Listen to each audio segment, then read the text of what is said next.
want to water this video. Not kind of share button. Share this video. Share phone the attention seekers. Or when down upon the attention seekers. You want to go?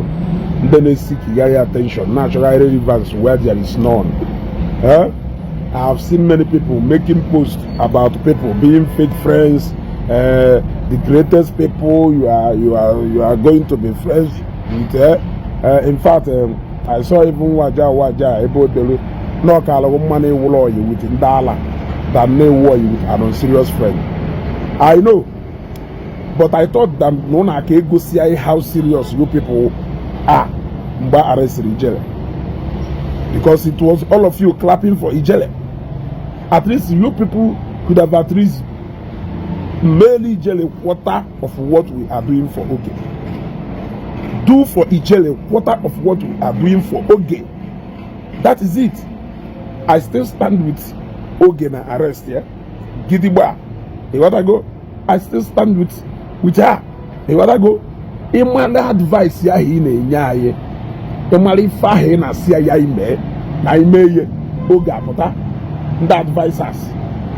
Go and do it Ijele pota. Yes. Go and do it Ijele pota. You talk about pride. You talk about so many things. You talk about church. Are you telling us your life history? Why are you people telling us your life history? Because it seems like you people are now realizing your history now. That is who you people are. Noise makers. Right from the time of Matthias, all through the time of Ijele. I wonder why days Ogechi spent the Goruna detention. Just where does it compare to what Ijele has spent there? Yet, you have all the brain. You know everything you can do for your own influence arrest to be released. Yet, you have failed to do that with Ijele. Honorable Ana. How many months is getting to 1 year now? Wobolo Gemelia 1 year anniversary. And about every day, you have made more than 50 posts on Facebook. In fact, you have made more than 100 posts on Facebook since the day I arrested Ogechi. Most of you, mandeno ni muna he kwoku, mwikuku, abangonige gosi onwegu, and he goes go away. You gotta go, abangonige gosi onwegu, man he goes go away. You gotta go, even now, people like you, coward, you gotta go, those who hide under their ike to talk. You gotta go, arrest Oge. Power only in the pota, you put on Facebook, dropping posts to here and there, making noise because I call it noise making. You are making noise. You gotta go. Abraham Bakaka, and Wapota. You're not when you have advice. You ain't scared to come out openly and air your view about Evangelist Ebukobi. You are scared. So if you work with Evangelist Ebukobi, a pota nature he take his side. Man, Abraham Bakaka, and Wapota from all angles. Defend the way from left, right, and center. You hated Ogechi because of Mbaka. We know you. Your opinion doesn't matter and it doesn't count. We don't even need your advice and we don't need your counsel. We don't even need your sympathy. Take it and pocket it in your pocket. We don't. I don't know why you people are crying for the bereaved. We are busy, and when we are done with what we are doing, we will tell you. I will still assure all the Ogechi fans. You people are wonderful. You want to go? I am still assuring you people that everything is under control. So when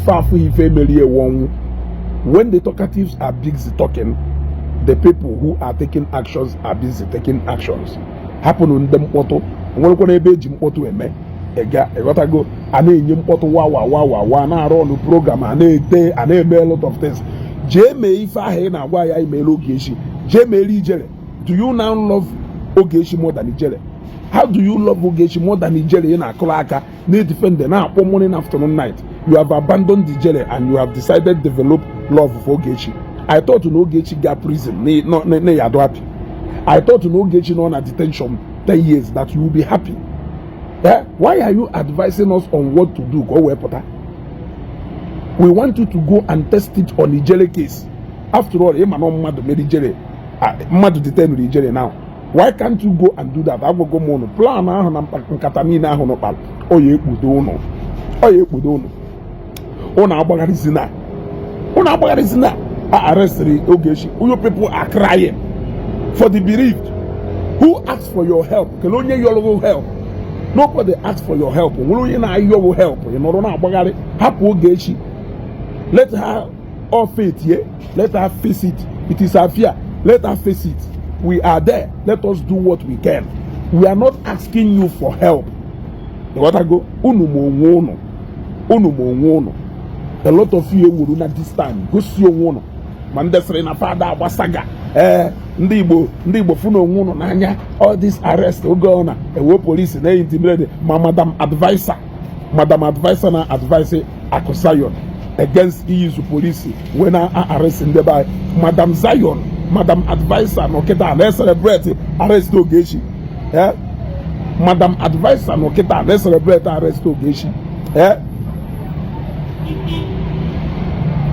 Onye bụ ụzọ tụ ishe ịghọtago, onye bụ ụzọ to the first stone sometimes ịghọtago, can happen like that. We are waiting. Unu m onye nwụọ. I still remain Eziokwu. Ka a na-aga n'ubi ka ọ ka na-aka. Unu niile gosigo onwe and I'm happy that the situation has shown most of you zolo ezo, ndị preachers of peace, ndị achọghị ịdụ biased, ndị achọghị ịdụ neutral.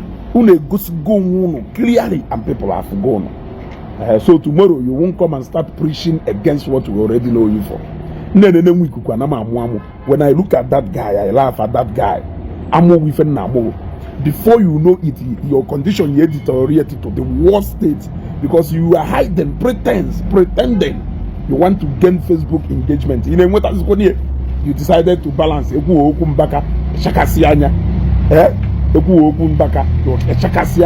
advisor. Ono mala advice ni na hunu na enye wuru ni eje apply ya na ebi jele no help oni jele. Don't forget that one of your own is still in detention. You can't have a case like Ijele's case and you are drinking Panadol on Ogechi's case. You can't have a case like Ijele's case and you are drinking Panadol on Ogechi's wahala. That is able no sometimes you people should keep your advice to yourself. Nobody asks for your advice. When people need your advice, they come to you and seek your advice. Make your advice to be very expensive. Stop giving cheap advice. Stop being cheap. All of you are sheep. Clamoring for something. You will never get that thing you are looking for. You will never get that thing you are looking for. I repeat, ndo Jose de Chanosi, haposi no ke discuss ka handle the issue with Ndoga. Ndo Jose de Chanosi and the fanana. So echo asonga buying ring light because na mada buying him. Go unlike in Deneku, then I buy ring light. Buy you, buy your own. Because they won't buy in machine in no problem. Go, and that is how I live my life. I don't like pretending, but most of you do who pretenders that do name it the worst. Some of you do actually more poisonous than snake. Pretend. This go doesn't have time to pretend because I don't owe you anything and you don't owe me anything. You know go? I don't owe you anything and I don't owe you any explanation on how I react to issues or take on certain actions. But the following eye service, even the eye service, and upon that eye service, you won't even know when you start showing your vulnerability, just like in Wikuku and the likes of them are doing now. I